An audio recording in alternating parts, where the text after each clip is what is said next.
Hello everyone, আসসালামু আলাইকুম। আশা করছি আপনারা সবাই অনেক ভালো আছেন। আমরাও সবাই আলহামদুলিল্লাহ ভালো আছি। আরও একটি নতুন ভিডিও দেখার জন্য আপনাদের সবাইকে ওয়েলকাম জানাচ্ছি। তো এই ভিডিওটা হচ্ছে কয়েকদিন আগের ভিডিও। আজকের এই দিনে প্রায় আমার অনেকগুলো কেকের অর্ডার ছিল। লাইফে ফার্স্ট টাইম আমি 5টা কেক একদিনে ডেলিভারি দিয়েছি। এর আগে কখনো আসলে 5টা কেক দেওয়া হয়নি। 4টা কেক অবধি আমি অনেকবারই দিয়েছি, তবে 5টা কেক আমি কখনো দেইনি। সে সাথে মিষ্টি, পিৎজা এগুলো তো আছেই। তো আজকে হচ্ছে আমি টোটাল 2 পদের মিষ্টি বানাবো। একটা হচ্ছে মালাই চমচম আর একটা হচ্ছে ব্রাউন চমচম। মালাই চমচম বানাবো আমি 1 কেজি, এরপরে হচ্ছে ব্রাউন চমচম বানাবো আমি 1 কেজি। টোটাল হচ্ছে 2 কেজি মিষ্টি বানাবো। আসলে ওমানে থাকতে আমি প্রচুর পরিমাণে মিষ্টি বানাতাম। আসলে ওমানে বলতে গেলে আমার কেকের চাইতে মিষ্টির অর্ডারটা সবচেয়ে বেশি আসতো। লাস্ট হচ্ছে 2-3 মাস। তো ওটা আমি অনেক বেশি মিস করি, সবসময় মিস করি আমি ওমানে। আসলে এটা আসলে কখনো ভোলার মতো না যে আমি ডেলি প্রায় 20 কেজি 22 কেজি লিটারও কিন্তু মিষ্টি তৈরি করেছি আলহামদুলিল্লাহ। তো সবসময় কিন্তু আমি মিস করি মিষ্টি বানানোটাকে। তো আমি চিন্তা করেছি যেহেতু এটা আমি পারি বা আমি আগেও দিয়েছি, তো এটা আমি রাখি। যেহেতু অনেকেই চাচ্ছে, সেই কারণে আসলে মিষ্টির আইটেমগুলো অ্যাড করা বাংলাদেশে।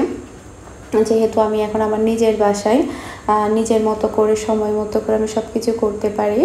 তো এখন হচ্ছে অলরেডি আমি ব্রাউন চমচমটা হয়ে আসছে, খুব একটা বেশি সময় নেই। তো এদিকে হচ্ছে আমি মালাই তৈরি করছি মালাই চমচমের জন্য। তো মালাই চমচমের জন্য কিন্তু একটু টাইম লাগে। নর্মালি মিষ্টি তৈরি করতে প্রচুর পরিমাণে টাইম লাগে। যারা মিষ্টি তৈরি করেন তারা অবশ্যই বুঝতে পারবেন। আর বাহিরের মিষ্টি সে সাথে ঘরের মিষ্টি কিন্তু অনেক তফাৎ থাকে। বাহিরে যারা মিষ্টি তৈরি করে তাদেরকে আপনি নিজেও প্রশ্ন করতে পারেন। ইভেন আমি নিজেও প্রশ্ন করেছি যে মিষ্টির কেজি কীভাবে এত কম হতে পারে, যেখানে 1 কেজি মিষ্টি তৈরি করতে এত লিটার দুধ লাগে। তখন যিনি বানাচ্ছে আর কি, একটা দোকানে গিয়েছিলাম রিয়াসুদ্দিন বাজারে, উনি আমাকে কোনো উত্তরই দিতে পারেনি। ওনাদের কাছে কোনো উত্তরই থাকবে না এই প্রশ্নের। আপনি চাইলে প্রশ্ন করতে পারেন যে আমি বাসায় বানালে এত কেজি লাগে, আর আপনারা কিভাবে এত কম প্রাইসে এই মিষ্টিগুলো সেল করছেন। ওনারা কোনো উত্তরে দিতে পারবে না, কারণ ওনারাই জানে একমাত্র ওনারা কিভাবে বানাচ্ছে। তো তো বাসায় তৈরি করলে যেটা হয়, সবচাইতে বেশি খরচ পড়ে, এরপরে দামও কিন্তু ওভাবে হয়। তো অনেকে হয়তো বা বলে যে এত দাম কেন। তো যারা আসলে প্রশ্নটা করবে আমি তাদেরকে বলবো যে প্লিজ আপনারা দোকান থেকেই নেন, এটাই সবচাইতে ভালো হয়, কম প্রাইসে পাওয়া যাবে। আর যারা বুঝে তারা তো বুঝেই, যারা বুঝে না তাদেরকে বোঝানোর ক্ষমতা কারোরই নেই। তো এদিকে আমার প্রায় মালাই চমচমটাও হয়ে গিয়েছে, এরপরে ব্রাউন চমচমটাও এখন হয়ে গিয়েছে। আমি শিরা থেকে উঠিয়ে নিয়েছি। এটা হচ্ছে পরের দিনের ভিডিও ছিল। তো এটাকে হচ্ছে আমি মেপে নিব, এরপরে হচ্ছে আমি মাওয়া তৈরি করব।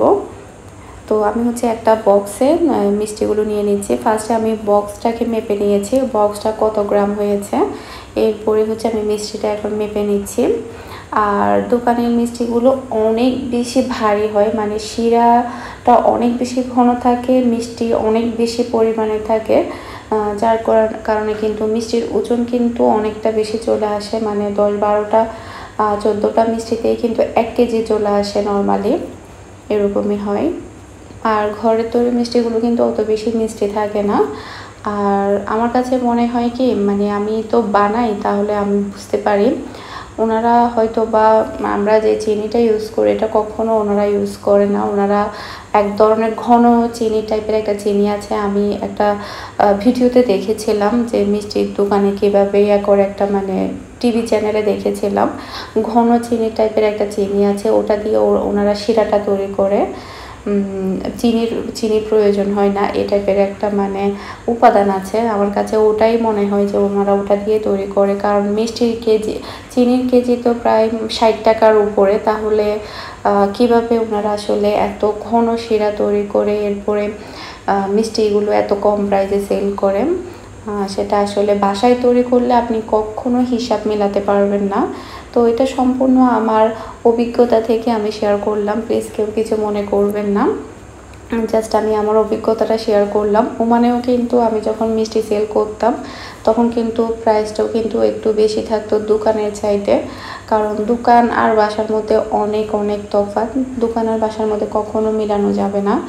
আর যে মানে আমাকে অনেকে মানে যখন দাম জিজ্ঞেস করে তখন বলে যে আপু দাম এত বেশি কেন, একটু কমানো যায় না? তখন আমি বলি যে আপু একদিন বাসায় বানাই দেখেন, বাসায় বানালে আপনি আপনার প্রশ্নের উত্তরটা পেয়ে যাবেন।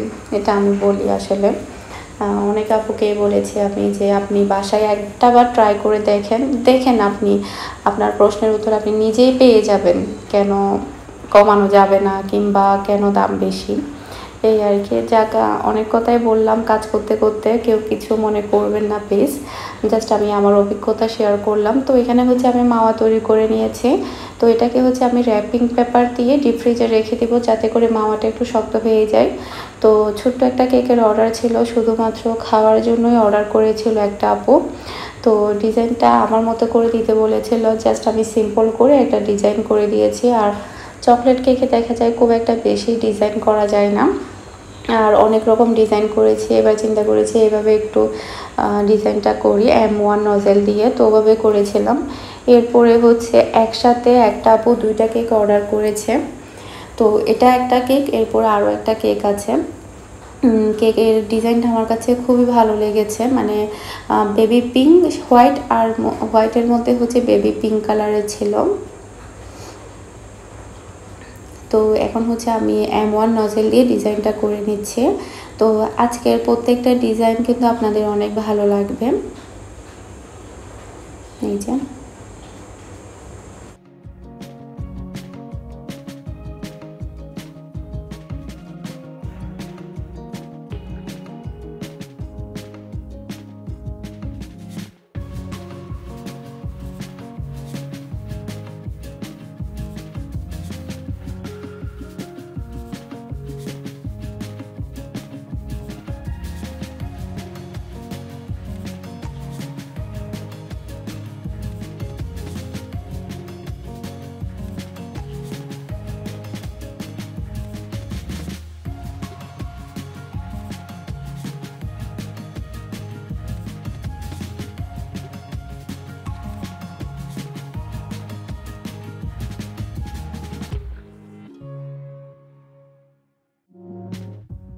কেকের ডিজাইনটা অনেক সুন্দর হয়েছে, তাই না? আমার কাছে তো অনেক বেশি ভালো লেগেছে। খুবই সিম্পলের মধ্যে ডিজাইনটা ছিল, আর বিশেষ করে আমার কাছে হোয়াইট আর বেবি পিঙ্কের মধ্যে কালারটা অনেক বেশি মানিয়েছে মনে হয়েছে। তো আপনাদের কাছে কেমন লেগেছে সেটা আমাকে অবশ্যই কমেন্ট করে জানাবেন। তো এদিকে হচ্ছে আমার মিষ্টি রেডি। এদিকে আমি মাওয়াগুলো যখন একটু শক্ত হয়েছে ডিপ ফ্রিজে রাখার পরে তারপর আমি গ্রেট করে এখানে দিয়ে দিয়েছি। তো এটা ডেলিভারির জন্য চলে যাবে। সেই সাথে আমার আজকে প্রায় 4 থেকে 5টা মতো পিৎজার অর্ডারও ছিল। তো প্রতিদিন দেখা যায় আলহামদুলিল্লাহ পিৎজার অর্ডার থাকেই। তো আসলে আমি চাচ্ছি যে আমার বিজনেসে শুধুমাত্র বেকিং আইটেম, এরপরে মিষ্টির আইটেমগুলো রাখতে, এরপরে শুধুমাত্র চিকেনের মধ্যে ফ্রোজেন আইটেমগুলো রাখবো। তো এরপরে হচ্ছে 2টা কেক একজন আপু নিয়ে গিয়েছে, উনি কিন্তু পিৎজাও নিয়ে গিয়েছে আজকে একই দিনেই। তো এই যে নেক্সট কেকটার ডিজাইনটা আসলে আমি ভিডিও করতে পারিনি, কারণ অনেক বেশি তাড়াহুড়ার মধ্যে ছিলাম। আপনারা হয়তো বা আজকের ভিডিওটা দেখলে বুঝতে পারবেন, অনেকগুলো অর্ডার ছিল। তো সবগুলো অর্ডার আসলে কমপ্লিট করা অনেক বেশি তাড়াহুড়ার মধ্যে পড়ে যেতে হয়। সে সাথে মেসেজ আসে, কল আসে।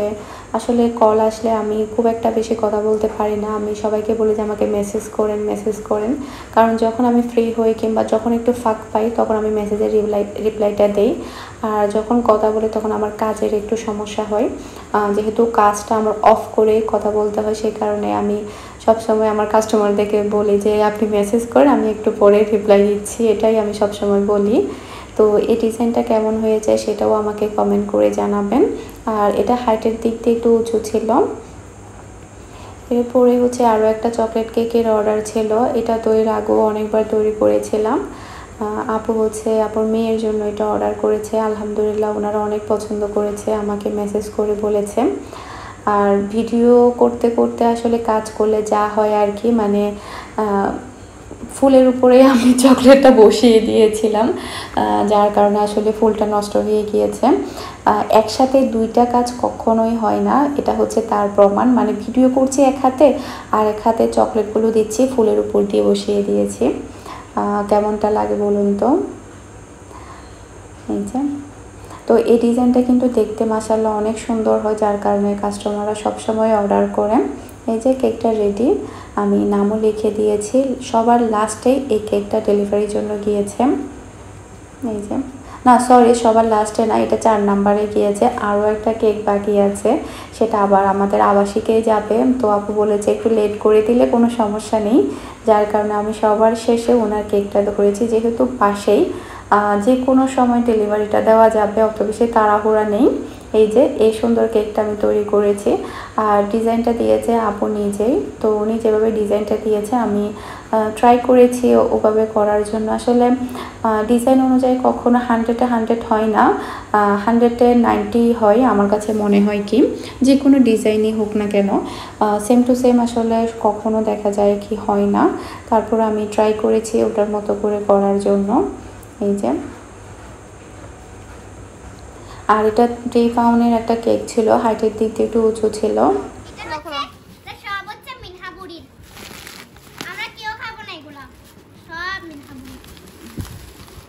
তুমি খাবে সব? হ্যাঁ, ও সব খাবে। খেলাগুলো তুলে ফেলো ঝুড়িতে। আচ্ছা, আমি ডাল ভাজা খাবো, এরপরে এটা খাবো। এ যে যে যে হাদানি গেস গজতে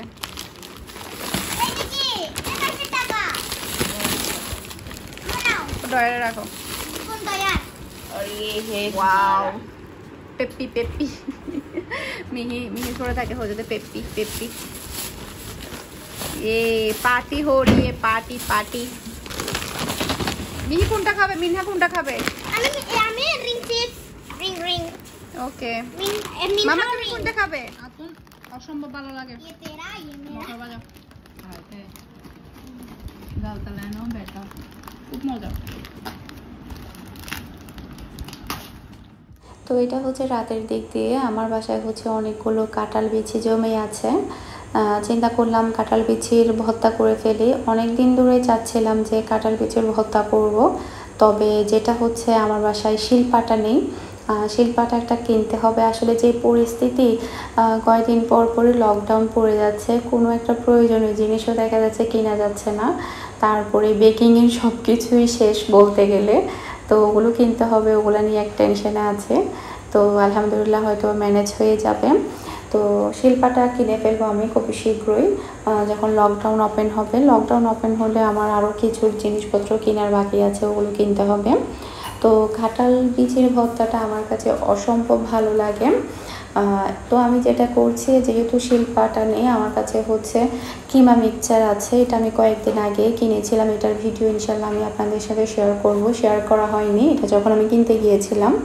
তো চিন্তা করলাম কিমা মিক্সচারে আমি এটা একটু পেস্ট করতে পারি কিনা দেখি। তবে খুব একটা বেশি হয়নি, জাস্ট একটু আদা ভাঙা টাইপের হয়েছে, অত বেশি কিমা মিক্সচারে ভালো হয়নি।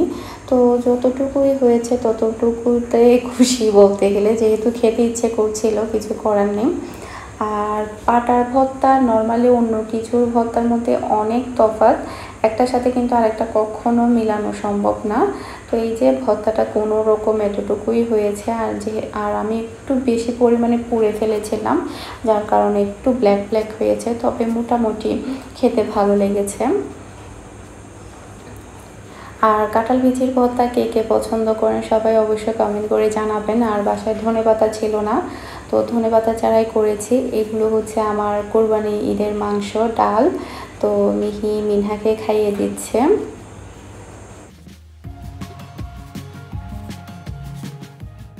আজকের মতো বিদায় নিচ্ছে। সবাই ভালো থাকবেন, সুস্থ থাকবেন, আমাদের সবার জন্য দোয়া করবেন। আসসালামু আলাইকুম, আল্লাহ হাফেজ।